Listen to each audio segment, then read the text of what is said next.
गोव्याच्या नव्या मुख्यमंत्र्यांची पहिली मुलाखत फक्त साम टीव्हीच्या प्रेक्षकांसाठी आता उपलब्ध आहे।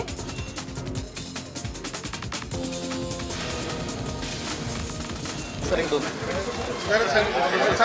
दोन मिनिट गोव्याचे मुख्यमंत्री आहेत आपल्यासोबत, आपण त्यांच्याबरोबर जाणून घेऊया। प्रमोद सर, काय सांगाल, आज काल मुख्यमंत्री पदाची शपथ घेतली आणि आता काय प्रतिक्रिया पहिली?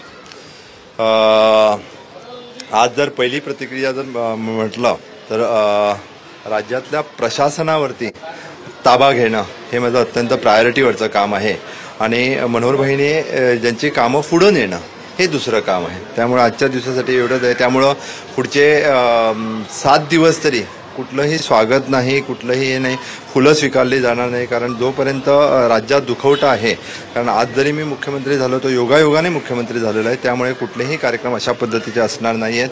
फक्त प्रशासनावरती जेवढ्या लवकर होईल तेवढा ताबा घेणं, घट्ट करणं आणि प्रशासन चांगलं चालवणं। सरकार स्थिर राहील याच्याबद्दल कसे प्रयत्न होतील? सरकार स्थिर राहणार त्यासाठी काही काळजी नाही आहे, कारण अलायन्स जे आहेत ते आमच्या बरोबर आहेत, ओके, आणि त्यांना व्यवस्थितरित्या म्हणजे सगळं मिळूनच हे सरकार घडवलेलं आहे।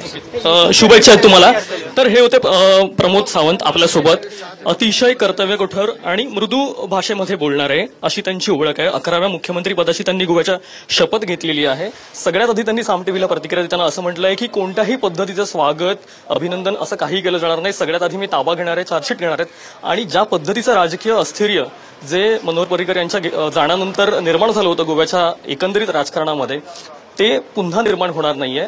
मी त्या सगळ्याची जबाबदारी घेईन आणि हे सरकार जे आहे ते स्थिर स्थावर ठेवेन, अशी प्रार्थना जी आहे ती महालक्ष्मीच्या चरणी केलेली आहे। कॅमेरामॅन गणेशसह मी सिद्धेश, साम टीव्ही, पणजी।